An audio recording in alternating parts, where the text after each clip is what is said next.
And let's introduce you to a mum from Essex who's done something rather special. She's written a book for her daughter, which is all about identity, love and acceptance, after struggling to find black children in books as a child herself.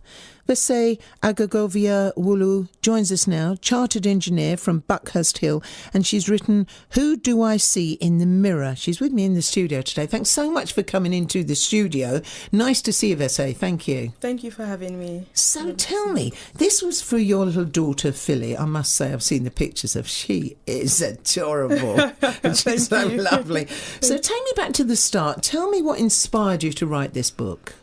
My daughter inspired me to write the book and to launch Philly and Friends. Growing up, like you mentioned earlier, I didn't really see myself or people that looked like me in the books I read. I read a lot of Enid Blyton, Sweet Valley High, and it was great reading those stories, but they didn't reflect my reality. And this is the case for so many people that grew up in the same community as I did. And quite sadly, left a lot of them feeling like they didn't matter. And so down the line, 31 years later, I have my daughter, and I'm obviously excited as a new mom, looking forward to reading her stories. And I find that not much has changed. I didn't really find that many good quality books that featured people that looked like her. And I didn't want her to have the experience that I had. And so that was what inspired me. And I had her in 2017. As of then, only less than 1% of children's books featured people from the black community or minority ethnic groups. Really? And yes, it did. And so that was my inspiration, really. I wanted her to know that she mattered. I wanted children like her to know that they mattered. And I wanted other children to experience the beauty of diversity. Diversity is so beautiful. And I didn't want to rob them of the opportunity of seeing diverse children in books.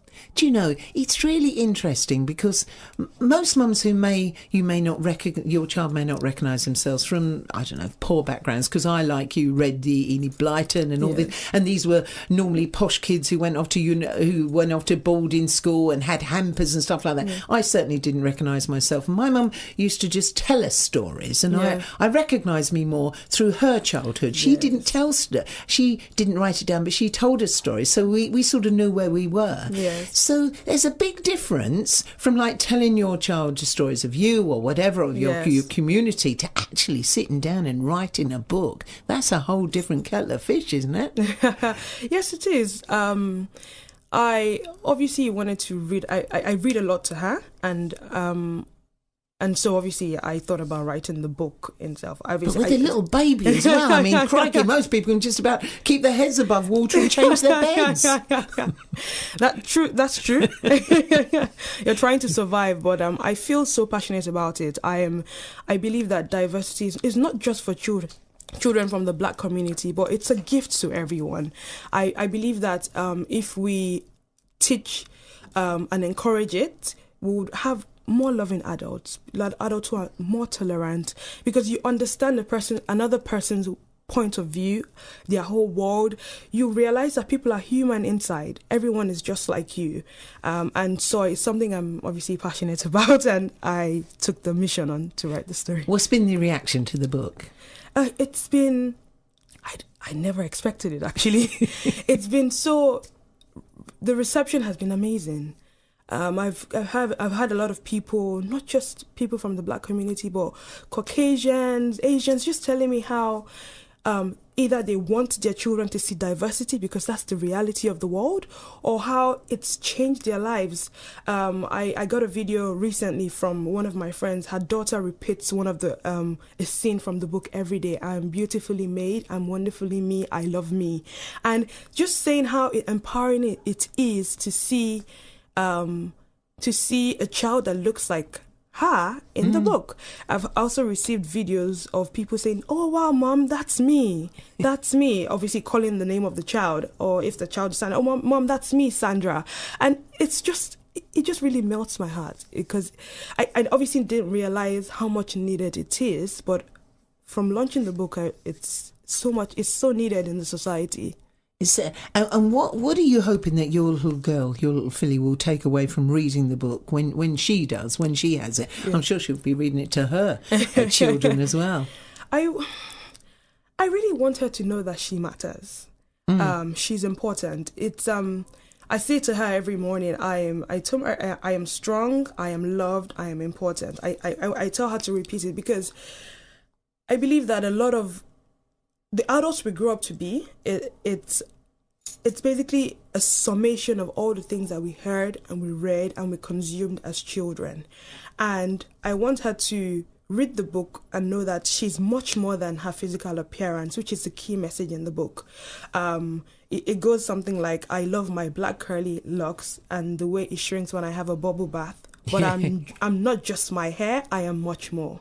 Right. And I want her to grow up knowing that yes, she should love her appearance, love who she is because she's beautiful, but then she's much more than what she is on the outside. It's what's on the inside that counts. And that's where, towards the end of the book, it says, but what matters most is my good heart and curious mind. That's who I truly am.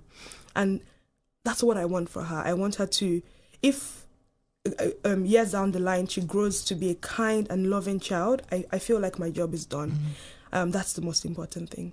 I constantly say on this programme that a lot of life and a lot of success is down to confidence, to give the children confidence in themselves, in their worth, in their knowledge. Yes. It's to give them confidence. My mum and dad just put that into us, my two other sisters, in so much, which I never realised as I was growing up. I thought it was normal for everyone to be told, you're as good as anybody. Of course you can do that. Yeah, go and do that. You want to be a singer? Go and be a singer. Yeah. Want to be a doctor? Of course you can be a doctor. Want to be a spaceman? Of course you can be a spaceman. And I never realised that a lot of other parents sort of say, oh, you can't do that. Don't be silly.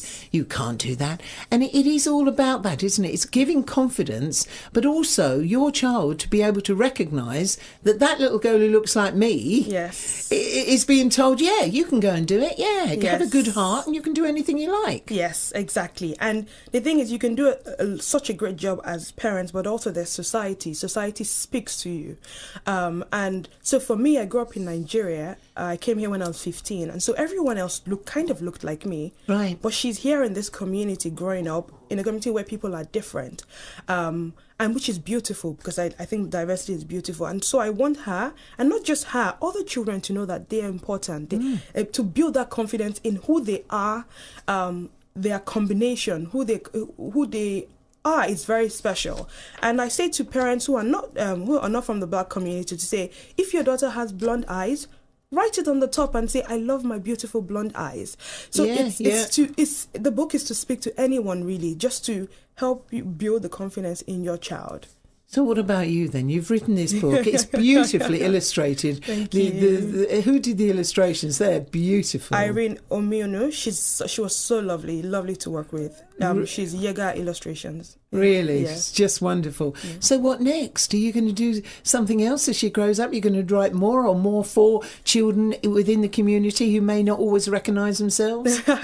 Yes, and definitely. I'm very passionate about, like I mentioned earlier, about empowering and just building confidence in children. And I'm currently working on a book titled Remarkable African Women. Yeah. And it's to highlight women from the continent Africa who have done amazing things in the field of influence. So, for example, there was the first female military pilot, and so women like that. And so that's what I'm currently working on. And I want to tell the African story and to empower children to dream big using the stories of women who come from the continent. Do you know, I love speaking to you because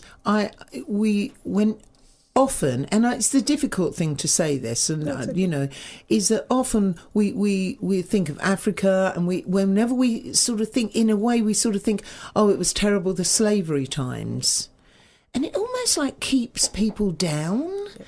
Because that was history, but the Black people have done amazing things, and it is time to celebrate rather than feel victims or whatever. Yes, absolutely.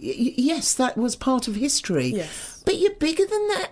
Is that wrong to say that? No, it's not. The thing is, that reality it happened. Absolutely, it was atrocious. There's no go.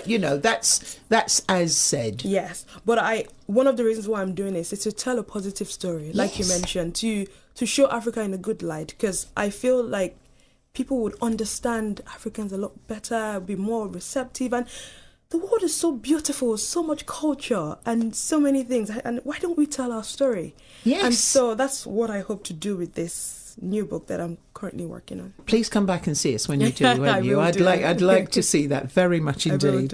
And thank you so much for coming into the studio. It was a pleasure. Thank you for having me. It was lovely I love your speaking. book, by the way. Thank you very much. I have to steal it off you, actually. Thank you very much indeed. Vese Aghoghovbia-Aladewolu.